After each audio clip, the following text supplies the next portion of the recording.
Hello, and welcome to the Fade Route NFL podcast. We are going to give our picks for week one against the spread. I'm going to give out a random fact, but before I do that, welcome in the mayor. Mayor, how are you? I am great. We are here. Kickoff is upon us. I didn't leave anything out for Roger Goodell last night to come into my door and leave me good wishes for the NFL Sunday. I don't know what I would buy or leave for Roger Goodell if he were visiting in the middle of the night. I mean, saying it out loud, it sounds a little creepy, but I'm great. Inventory is over, so the NFL season is upon us. 120 million people watched the Super Bowl last year. 72 of the top 100 shows were football programs last year. 24 million people watched on Christmas Day. How many people do you think watched an NBA game on Christmas Day? I was dumbfounded when I looked all this up. Yeah, it's always amazing. I think we've delved into this before. I want to say, is it less than 5 million people?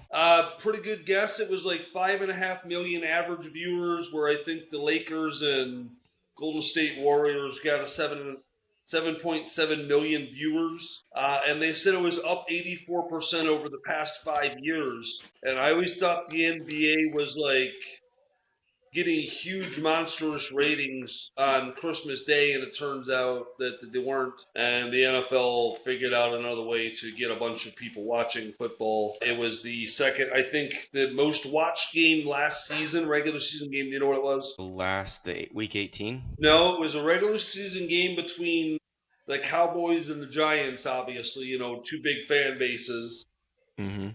They got like 18 million viewers in that show or game alone. Yeah, it has to get better ratings than just about anything. I mean, is there anything that gets better ratings than like the Super Bowl? Not as of recent, no. It hasn't even been close. I mean, it used to be like the presidential inauguration or the Oscars or something like that, but those things are just not nearly as popular as the NFL anymore. Yeah, it turns out politics talking about it isn't great. Yeah, and people just are done with it in general. All right, those are fascinating statistics. I'm going to give you a fascinating statistic that I found, and I kind of wonder if we've actually talked about this before. The month with the most births is September. Yes, I do believe we have talked about this before. And specifically September 9th has the most birthdays of any other day out of the year.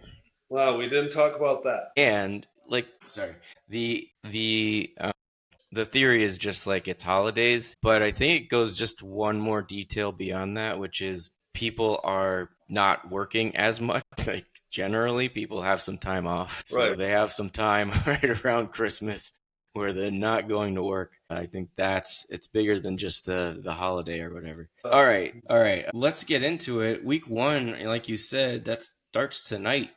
This will air on YouTube before the game. Dallas is at Philadelphia. The point spread is -8.5, and the over/under is 47.5. That number, the spread has moved up. I think there were places you could get it at 6.5 at the beginning of the week, or maybe last week. Jumping up to 8.5 is tough for me. I don't want to touch that, but I think a lot of people are going to bet that. They're also going to bet the over because people always forget how low scoring games can be, especially if you got at least one good defense there. You have any thoughts on the game tonight? It's going to be really fun to watch. I know that.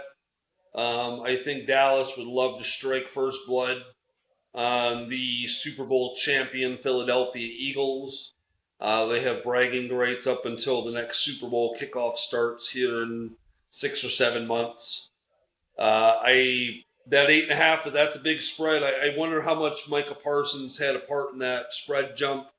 I wouldn't take the 8.5. That's a lot for opening day. I mean, it could be a 14-7 game, and just offenses still figuring out, working together and gelling together, and diagnosing defenses on the fly because you've got nothing on them. But I would probably say the Eagles are going to win this game. Yeah, and this is one of those where it's so much of a consensus, you almost feel like you want to take Dallas just in case, just in that 1 to 2% chance that Dallas actually pulls off the upset.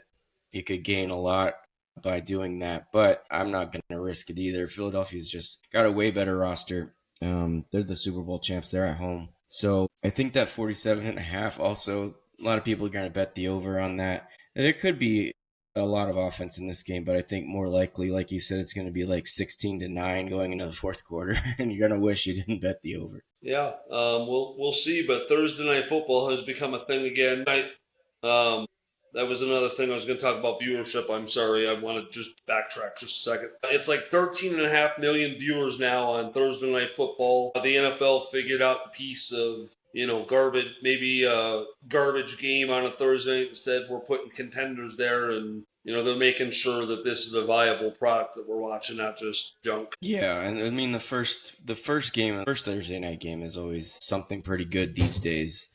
All right, let's move on. We do have a Friday night football game, which is in St. Paul, or as they say in Portuguese, Sao Paulo, in Brazil, obviously. And the spread is the Chargers are technically the home team, and they're technically a home dog because they're KC's favored by 3. And the over-under is set at 46.5. Both of these teams have pretty good defenses, and I know the Chargers want to run the ball. I think this is going to be another one of those low-scoring games that people are going to expect fireworks from. Yeah, it's another cool concept. Friday, we got a NFL game Thursday, Friday, Sunday, Monday this week. I didn't know the game was out of overseas in Brazil until I saw it advertised this morning, and I bet you there's a lot of other people that don't even know that too. And of course, the outrage and the cry that'll come from it. It should be in America. I mean, you're still going to watch the game, so get over yourselves. You know who you are.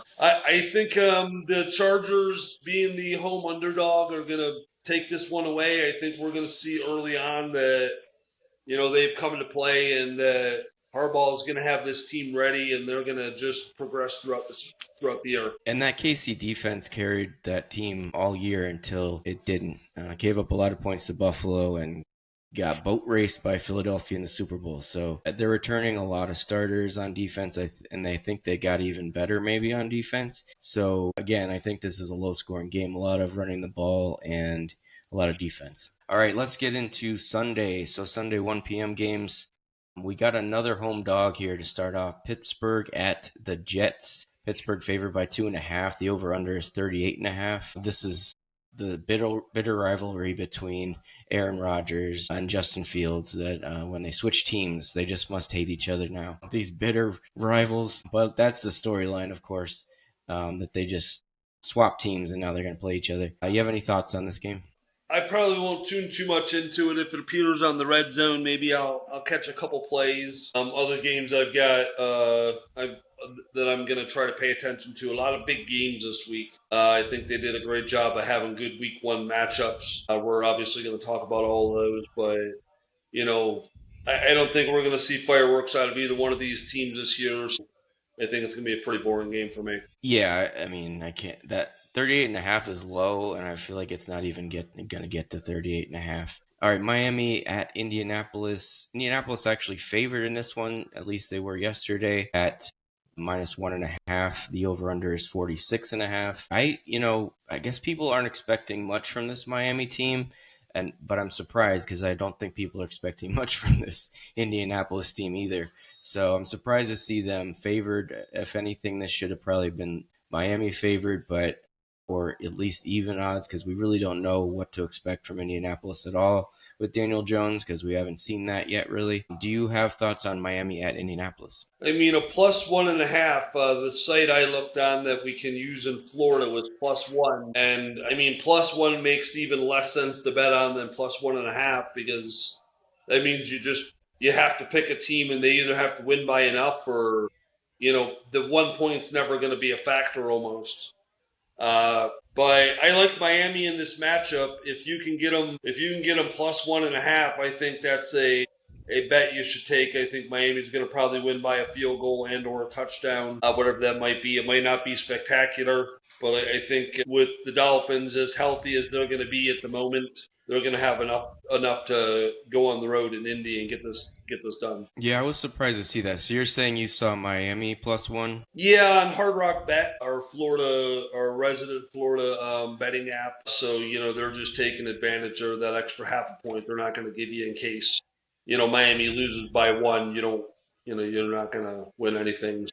Yeah, the small movement in the market probably moved it down to 1 from even yesterday. People betting on Miami, so they're pulling that spread down. All right, Carolina at Jacksonville. Jacksonville favored at home, a -3.5, and the over/under is 46.5. I don't know what to expect out of either of these teams. They could be good. I don't expect either of them to be spectacular, but they could be good, and I wouldn't touch this game at all. What are your thoughts? Yeah, this is, a few years ago, this would have been a game that was on Thursday Night Football and nobody would watch. Now Yeah. it's on Sunday afternoon, and outside of maybe the southeastern part of the United States where these two teams are pretty close together, no one else is going to be watching this game. Trevor Lawrence, and Bryce Young, they're in their career path. They're proven starters in the NFL, but it takes a team to get over that hump, and they haven't done a great job putting players around them. Yeah, it could end up being a slugfest, but I would say, 21-14 final score. I would lean towards the Jaguars just because I don't know. Well, I mean, they got a new coach who might be a genius. So I don't know. Maybe this is the time Trevor Lawrence finally turns it around and becomes like a top Well, 6 or 7 quarterback. Who knows? You seem skeptical that that's going to happen. All we'll right, see. the Giants at Washington. The Commanders favored by 5.5 at home. The over under is 45.5. This seems like a popular one to go with the Giants on. Not even against the spread, but straight up. So, do you have any thoughts on why the Giants might be everybody's favorite underdog to take this game or anything else? What was the spread? I'm sorry, I lost that part. No, that's okay. It's -5.5, and then the over under is 45.5.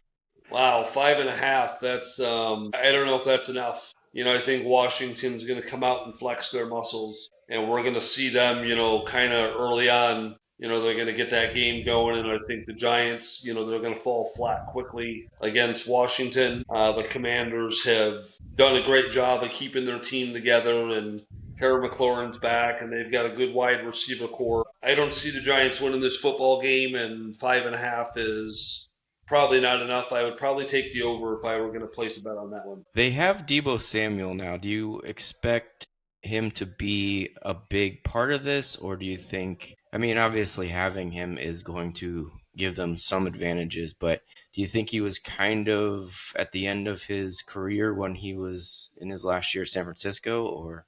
Well, he's getting up there in age, and I mean, there's not too many players that can stay at peak performance, into their late 20s, early 30s. But like I said, with Terry McLaurin on the other side of the field and that, their mobile quarterback, he's going to be able to keep them in games and make plays, and somebody's always going to be open. And Debo still has good catching ability, good route ability, and he can beat you over the top sometimes. So I think he's going to be a good addition to Washington and probably help them get into the playoffs. He hates the fact, I think, that I've heard this reported that he hates the fact that he was used so much as a running back, or even just like all the screen passes that he was thrown. But I wonder if that's part of their plan in Washington because they traded away their starting running back and they have a rookie behind him. So maybe there's going to be more screens and design runs for Debo than he would like. But I guess we'll see on Sunday. Yeah, I don't know the mentality behind that. Maybe he just thinks he's going to get used up faster, not getting paid enough. But at the end of the day, once you sign that contract, you got to kind of do your job, and you're in between your contracts. So if you can negotiate for more, get it, great. If not, play the game and be a teammate and do what your coach is asking you to do. Yeah, I don't have any doubt that he'll be a professional. I just wonder if he's a little disappointed if that's his role. All right, let's move on. There's another home dog here. Cleveland at home against Cincinnati is +5.5. The over/under is 47.5. I don't expect this Cleveland team to score that much. Obviously, the Cincinnati defense is still questionable, but Cincinnati probably put up a lot of points. They were everybody's pick last year in the Survivor League, and then they lost. Was it to the Patriots, I think? They were Maybe. very popular in the Survivor pool last year, and they knocked a whole bunch of people out. I think people are either scared of that or they don't remember that. They're going to take Cincinnati again as their survivor. And it may work out this time because Cleveland's one of the worst teams in the league. But I'm just not touching Cincinnati or Cleveland at all. Plus 5.5. I mean, I would have honestly expected it to be a little higher than that. But it is Cleveland at home. They still have a decent defense. So, they're a team that could hold somebody to 13, 16 points. And then if they can get to 20, we've talked about this earlier, if they can get to 20, they might win a game. So I don't think they're going to hold the Cincinnati team down, though. No, I don't think so. I think they'll just get outgunned by Joe Burrow. Him and Jamar are going to have a day, maybe even a career day. Probably 1 to 2 touchdown connections. They're just that good together. I don't know if I would touch the spread because it's week 1. It's a rivalry game. And they are in Cleveland, so I don't know if I would necessarily take either or the other, but I do expect Cincinnati to win. Yeah, and a lot of people are going to take them in Survivor, I think. All right, Las Vegas at New England. New England favored at home by 2.5. This is an interesting matchup from a coaching standpoint. You have new coaches on both teams. Chip Kelly is there for the Las Vegas offense. Pete Carroll's got to be like 77 or something. I don't know. He's pretty old. But he's still in great shape. Maybe he's going to bring something to that. And then Mike Vrabel, obviously, on the other side, making his coaching debut for them. He coached a lot of years in Tennessee. I don't have a good feel for this game. It's week 1, so I'm not going to have a lot of good feelings for any of these.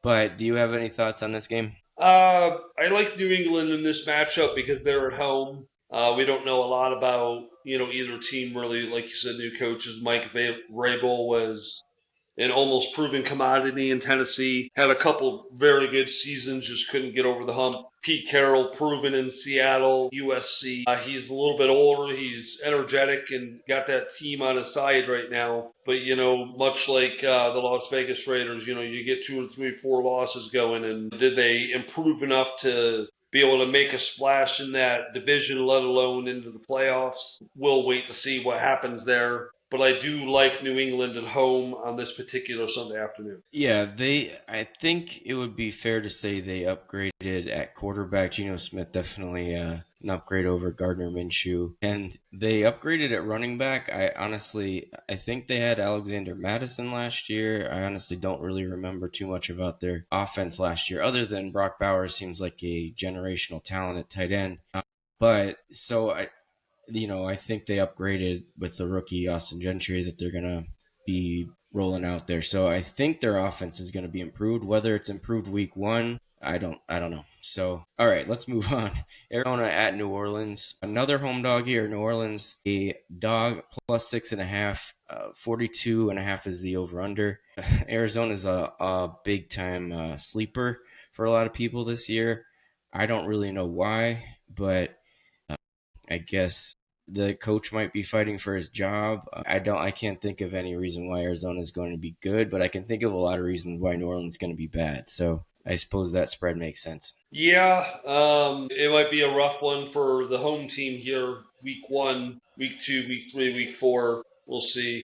I don't know. I think that's kind of a big spread. I don't know if Arizona is able to, in week 1, if they're going to be able to get enough points on the board to beat that spread. I do like Arizona in this game, but that's about as far as I'm going to take it. Tampa Bay at Atlanta. A lot of people saying Tampa Bay, NFC championship game or maybe even the Super Bowl. I personally don't see it. I didn't have them winning the division. I have Atlanta winning their division, but Atlanta is a home dog, plus 2.5. The over-under is 47.5. I'm again not touching this, even though I think Atlanta overall is going to be a better team than they were last year, and I see some regression with the Bucks. But I'm not gonna bet on this game at all. Yeah, these division games, especially two-team Cincinnati, Cleveland, is a little bit different story. I'll usually favor the team that's at home. Only because they're at home and that environment's a little different. Week 1, the fans are going to be fired up in that dome. Probably going to have a lot of Tampa Bay fans there. However, I think Atlanta is going to be able to get just enough done to keep Tampa Bay at bay and they're going to be starting the season 0-1. But as I had in our prediction show, I think Tampa Bay is going to win this division, but they're going to be starting 0-1 this season. So there's a lot of 2.5s, and I really hate 2.5. Like 3 or 3.5 is good, but I hate the 2.5. That's just for me. Like it's silly. Like I'm not gonna touch any 2.5s if I don't have to. All right, 4 p.m. games on Sunday. Tennessee at Denver. Denver favored at home by 7.5 to this Tennessee team that's starting a rookie quarterback. The over-under is 42.5. Denver has a good offense and a good defense. Another potential Super Bowl contender, although less so than maybe some of the other teams we mentioned. But minus 7.5 at home seems right. Let's just say, spoiler alert, I got some action on this game.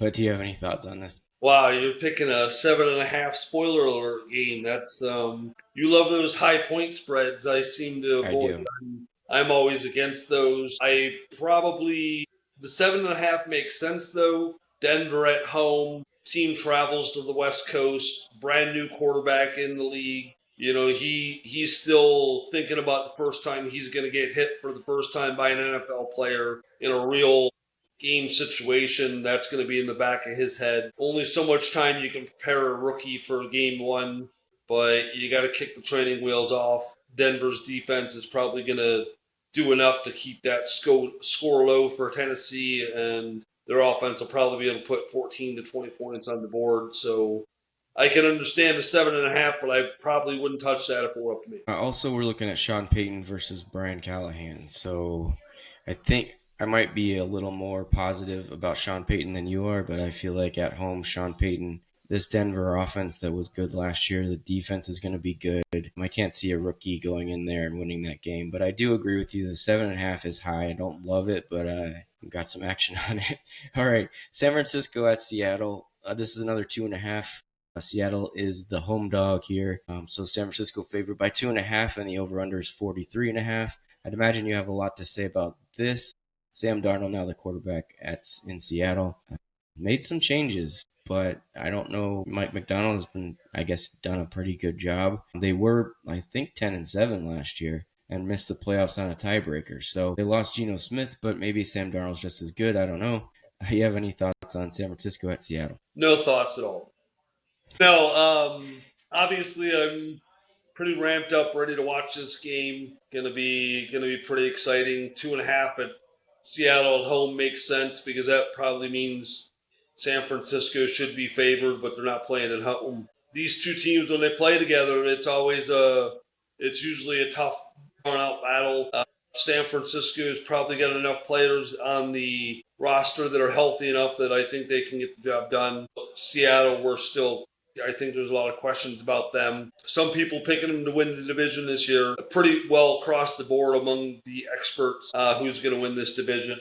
But I wouldn't bet anything on a 2.5 line. That's probably not enough to peak it in the 43.5. That's a pretty good over/under. That's going to be a tough one to nail if you wanted to try to make some money there. I would avoid the game, but I'm definitely going to be watching it. Yeah, same here. I'm avoiding that one. All right, Detroit at Green Bay. This one, a kind of powerhouse game. Green Bay, another team that people think now has maybe Super Bowl written all over it. Detroit, they lost both coordinators, 7 coaches total. Both of their coordinators are head coaches now.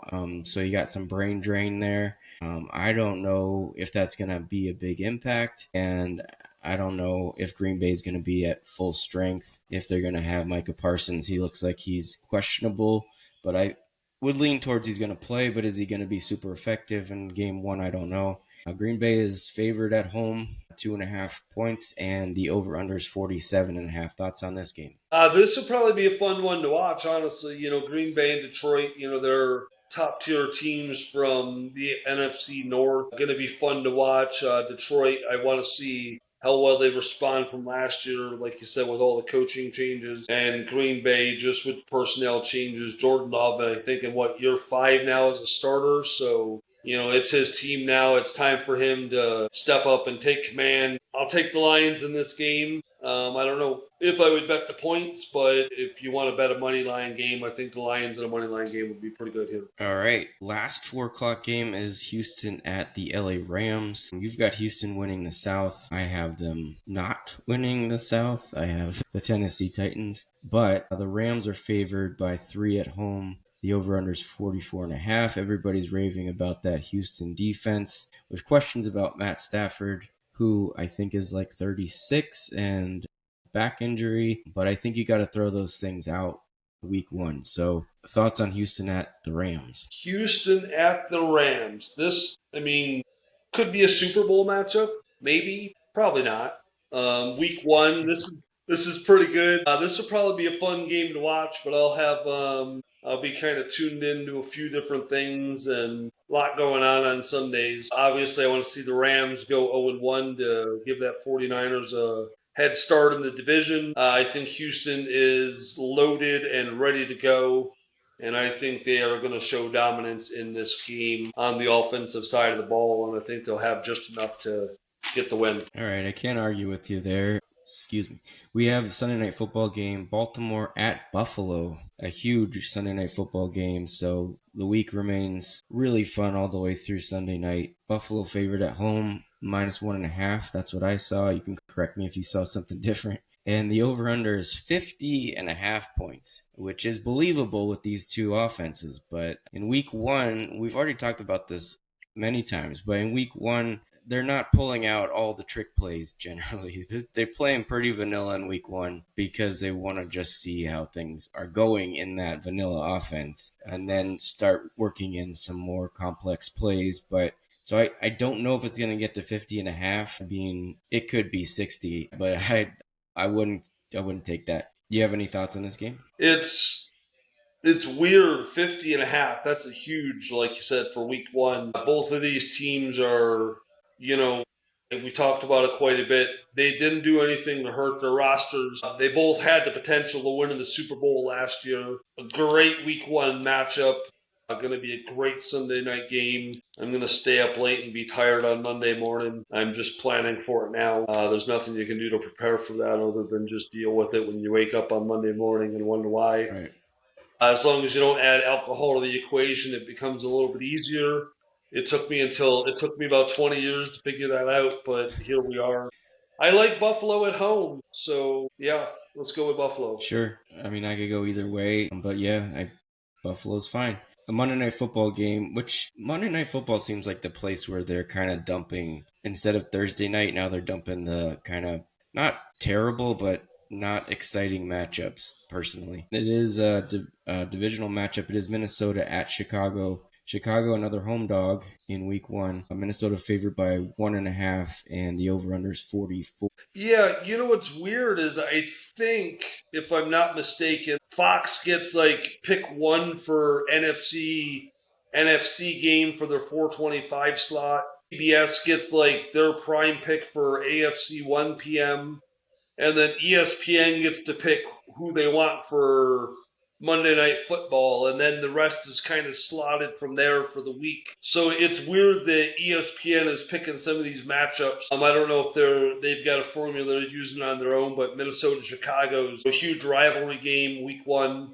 I expect Minnesota to win this game. Yeah, 2 young quarterbacks. We're going to see how they react to the changes in the offseason, especially the quarterbacks. No feel for this game at all. So I'll take your word for it that Minnesota is going to win this game. All right, that's the games. Obviously, that's everything. Monday Night Football in Chicago, and so we have some things that we do. We didn't explain too well last week. We've got the money that we're going to put down. We start with 1,000, and each week we pick, 2 to 4 different matchups, points spread or over-unders, and we decide how many bucks we're going to put on that. Then we have Sink or Swim, which is kind of like Survivor League, but you don't actually lose if you miss on week 1 or whatever. You just get the points for each week. So we start off with 1 point and we go all the way to 18.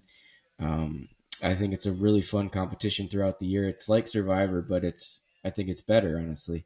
And then we have Scratch and Sniff, which is we eliminate up to 3 teams each week, all the way up to Would that be 16 teams? No, 18 teams. So we pick 18 teams, and we can pick them as early as we want. We can wait until things are a little closer. But the mayor and I have picked scratch and sniff teams we already think are going to miss the playoffs, so we get the number of points backwards. So we get 18 for this week if those three teams that I picked or you picked don't make the playoffs. That's a huge amount of points for us. But yeah, so these three games are fun. Where do you want to start? Let's start with scratch and sniff because I mean we're basically eliminating teams that the consensus is probably going to be these teams aren't going to be great. Yeah, so I wanted to start there too. So again, so these teams will be worth 18 points each.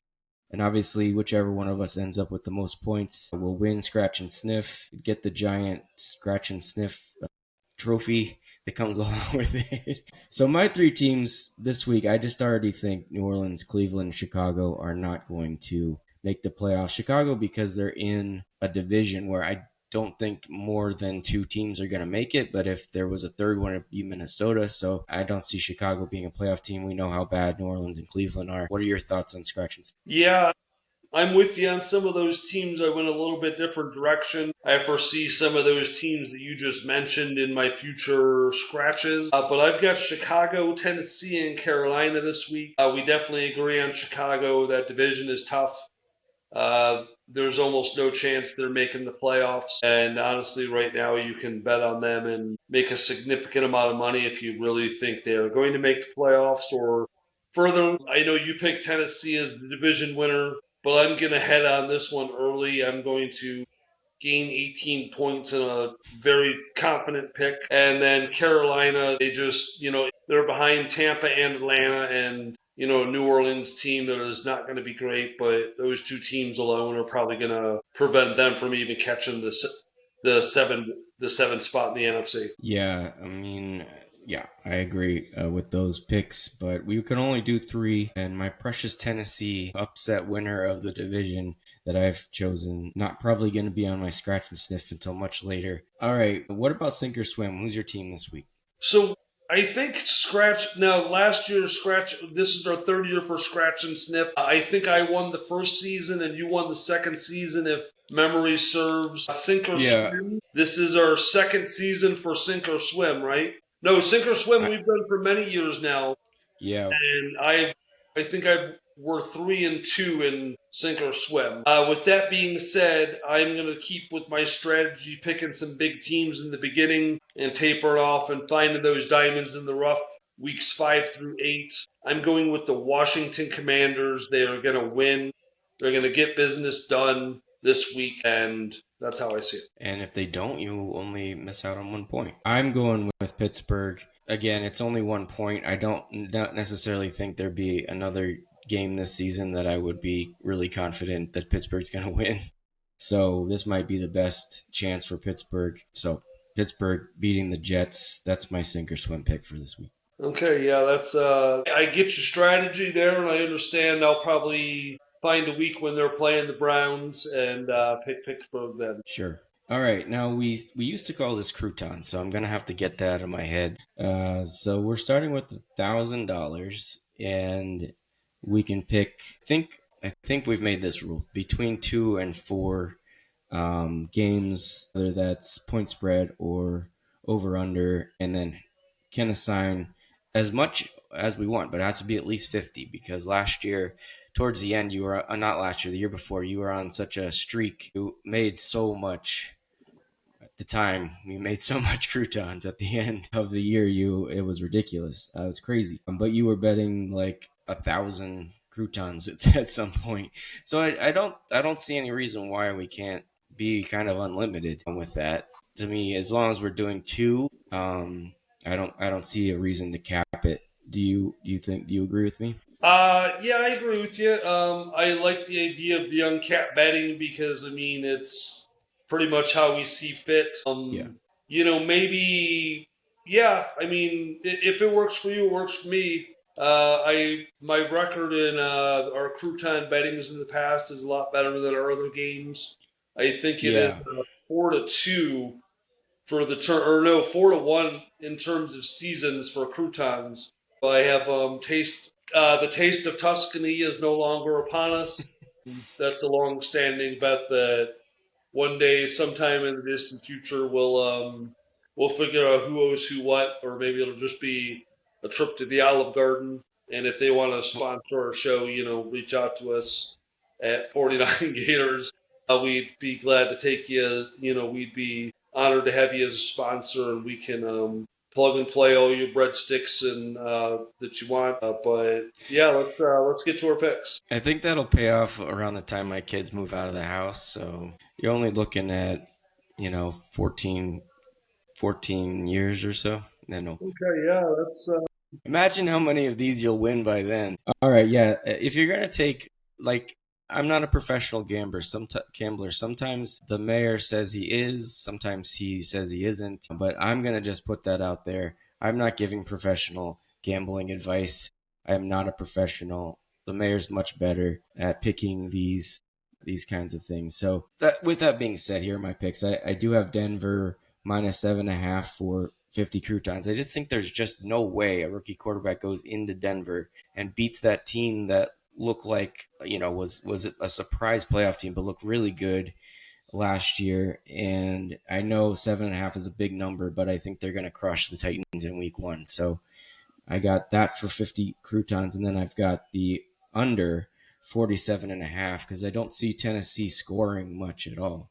I mean, I could see this being like a 31-13 kind of game. But what are your thoughts? Yeah, so you're doubling down on Denver, Tennessee. I've never been a fan of those big 7.5 point dogs, or either way, under or over. I'm not a big fan of them. And to double back, last season, had I been betting real time money, which I wasn't, and I am a professional gambler, it's just a matter of perspective.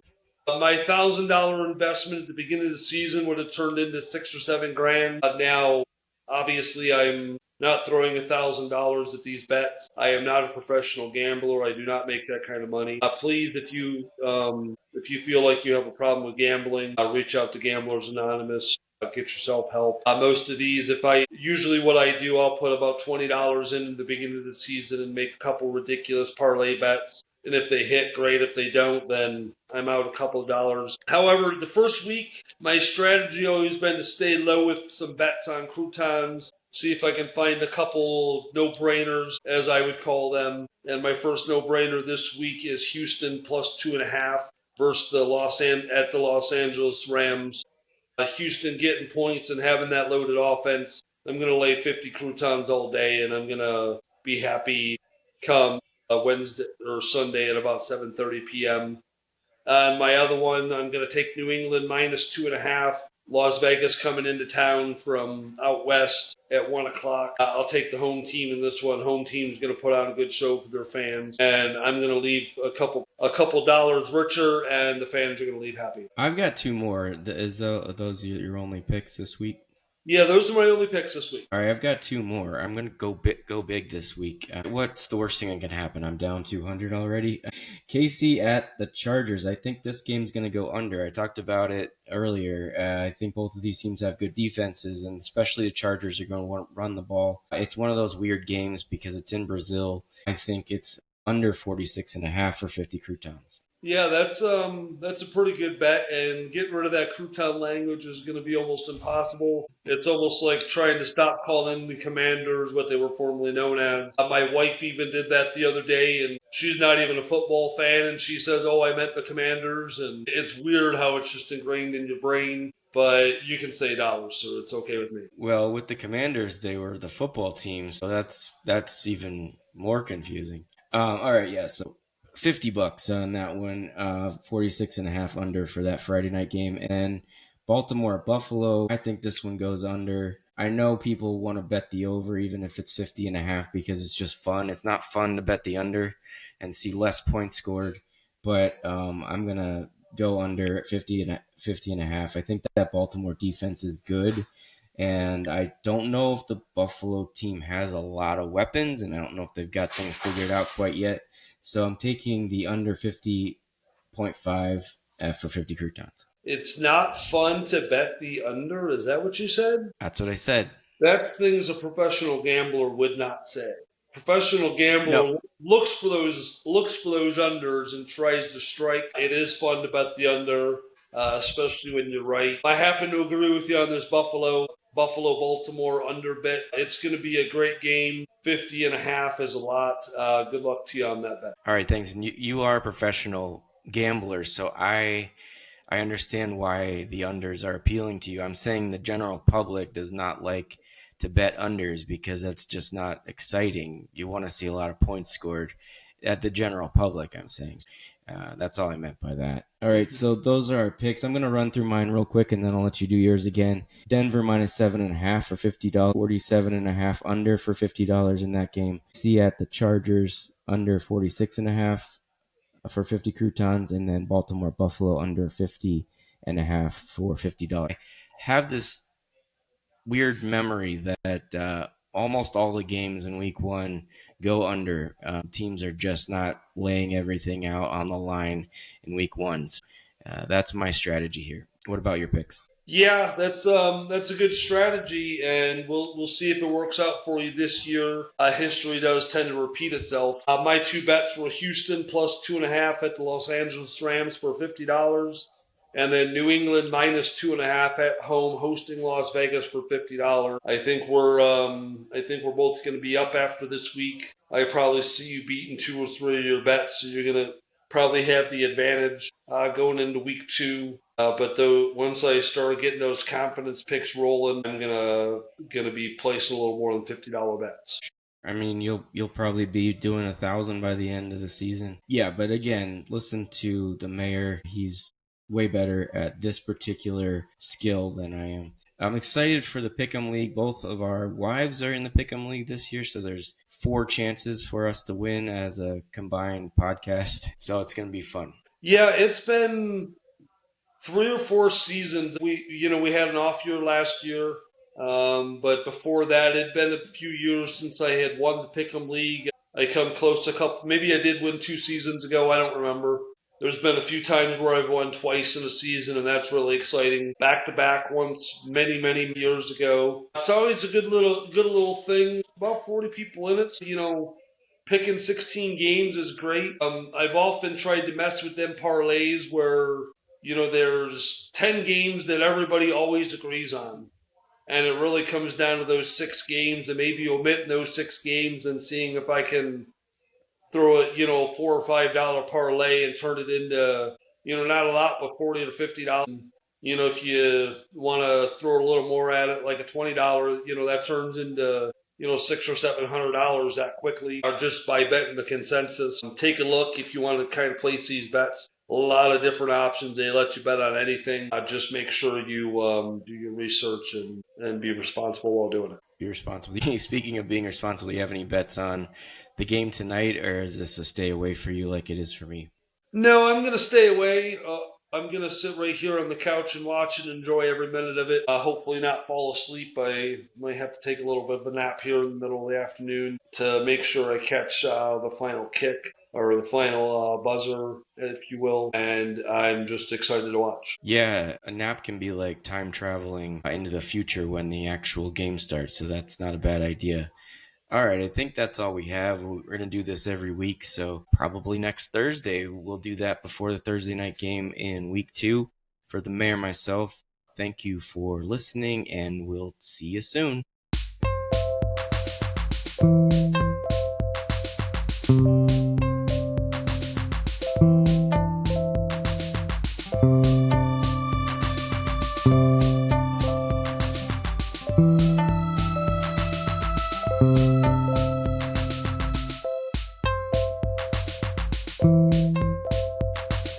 Thank you.